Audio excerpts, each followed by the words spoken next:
तो मित्रों, हमने राजस्थान के एकीकरण के 4 चरण जो है वो सफलतापूर्वक पढ़ लिए हैं।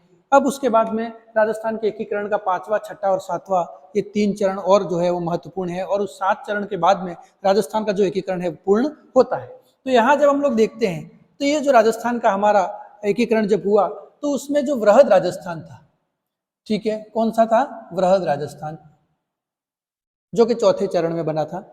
उस वृहद राजस्थान में हम लोगों ने ये देखा था कि कितनी रियासतें मिल गई थी राजस्थान में? 14 रियासतें मिली थी। कितनी मिली थी? 14 रियासतें, ठीक है। और वो जब 14 रियासतें मिली तो उनको मिलने के बाद वृहद राजस्थान बना। तो वृहद राजस्थान में राज प्रमुख किसको बनाया गया था? मानसी सेकंड को।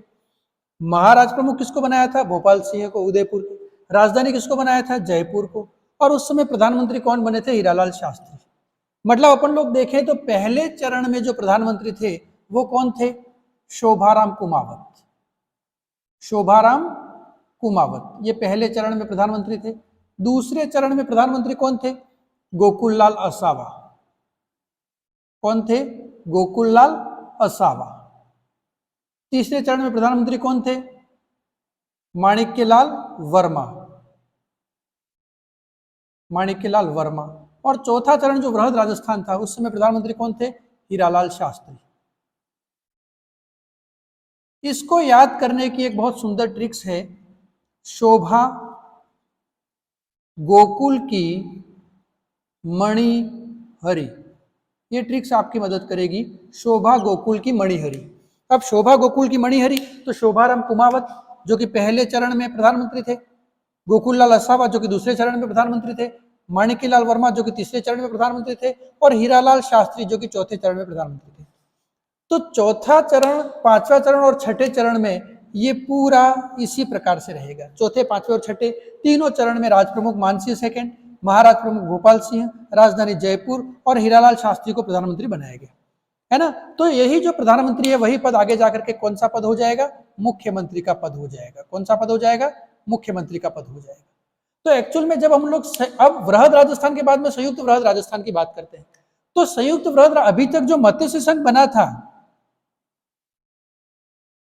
ये मत्स्य संघ अभी तक जो है वो राजस्थान में उसका एकीकरण नहीं हुआ था। तो मत्स्य संघ की जो चारों रियासतें थी उसको राजस्थान में मिलाने का सुझाव दिया था। और वो सुझाव किसने दिया था? शंकर देव राय समिति ने। कौन सी समिति ने सुझाव दिया था? शंकर देव राय समिति। तो शंकर देव राय समिति ने यह सुझाव दिया कि मत्स्य संघ की चारों रियासतें जो हैं वो अगर राजस्थान में, वृहद राजस्थान में मिल जाएंगी तो एक संयुक्त वृहद राजस्थान बन जाएगा। तो उनकी सिफारिश पर 14 रियासतें वृहद राजस्थान में थी सही और 4 रियासतें जो मत्स्य संघ की मिल गई। तो इस प्रकार से संयुक्त वृहद राजस्थान की जब अपन लोग बात करते हैं, संयुक्त वृहद राजस्थान, और संयुक्त वृहद राजस्थान जो है उसका गठन कब किया गया था? उसका गठन किया गया था 15 मई 1949 को, ठीक है। और इसमें जो है वो वृहद राजस्थान के साथ में किसको मिलाया गया था? मत्स्य संघ को मिलाया गया था। और वृहद राजस्थान के साथ जब मत्स्य संघ को मिलाया गया तो कितनी रियासतें हो गई? 18 रियासतें हो गई। और इस प्रकार से संयुक्त वृहद राजस्थान का निर्माण हुआ। और इस प्रकार से जब हम लोग देखते हैं तो लगभग हमारे राजस्थान का एकीकरण पूर्ण होने की ओर अग्रसर है। अब अभी तक कौन सा क्षेत्र ऐसा है जिसको राजस्थान के एकीकरण में शामिल नहीं किया गया था? तो एक तो है रियासत की, अगर अपन लोग बात करें तो सिरोही रियासत जो है उसको राजस्थान में अभी तक जो है सम्मिलित नहीं किया गया था, ठीक है। उसके बाद में हम लोग देखते हैं तो केंद्र शासित प्रदेश जो था अजमेर मेरवाड़ा, उसको राजस्थान में सम्मिलित नहीं किया गया था।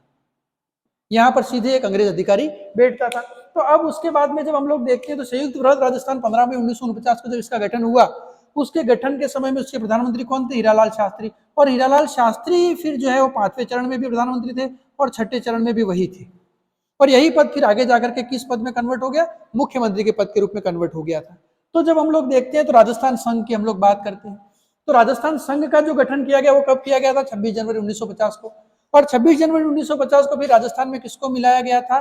सिरोही रियासत को राजस्थान में मिलाया गया, यानी राजस्थान के एकीकरण में सिरोही को शामिल कर लिया गया।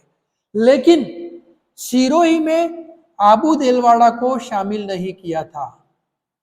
आबू देलवाड़ा का जो क्षेत्र है, जो महत्वपूर्ण क्षेत्र है ना, जो एक प्रकार से एक हिल स्टेशन है, पर्यटक स्थल भी है, महत्वपूर्ण क्षेत्र भी है, उस क्षेत्र को उस समय राजस्थान में शामिल नहीं किया गया था। तो आबू दिलवाड़ा जो था वो राजस्थान में शामिल नहीं हुआ था।